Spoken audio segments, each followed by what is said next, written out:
Hey there, everybody. This is A Few Minutes with Good As You. I'm Jeremy Hooper. When you live in a city like Manhattan and you have a dog runs become a regular part of your life. With green grass in short supply, NYC's designated canine play areas are the best place to take your pooch for exercise and socialization. Unfortunately, this New Yorker also finds them to be places where unscrupulous heterosexism remains in large supply. Let me explain.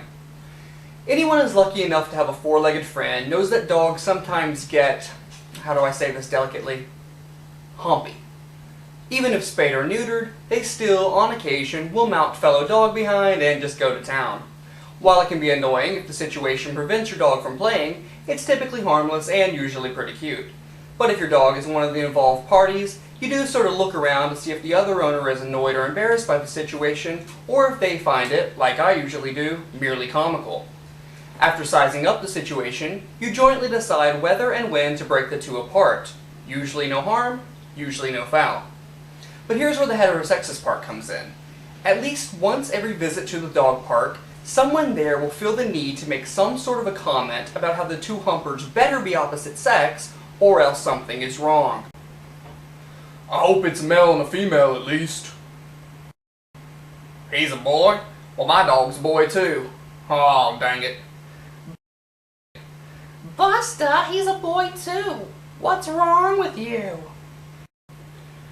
I've even heard an owner refer to their dog as a pervert because it was a canine of the same gender who was causing their tail to wag.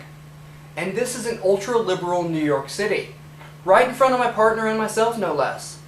It's enough to make me want to empty the contents of a pooper scooper right on the heads of those who've mouthed the ignorant sentiment.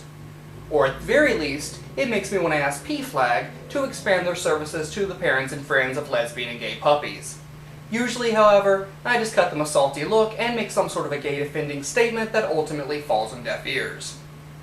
The annoying thing is that this is one of those situations where many people, including even some of you perhaps, would tell those of us offended by such statements to calm down and stop being so sensitive. That's because it's easy to dismiss due to the peculiarities of the scenario and the breed of the participants. But when you actually think about the situation and realize that human or not, these people are making a clear statement about sexual orientation in general, you can't help but take offense if you are gay or an ally.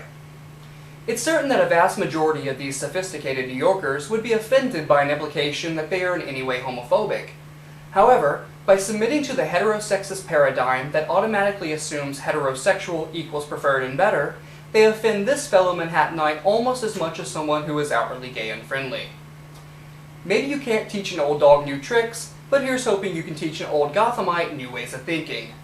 I'm remaining nice and calm for now, but if I hear one more dog owner bemoaning same-sex boning, I might just have to play rough. I'm Jeremy Hooper, and this has been A Few Minutes with Good As You.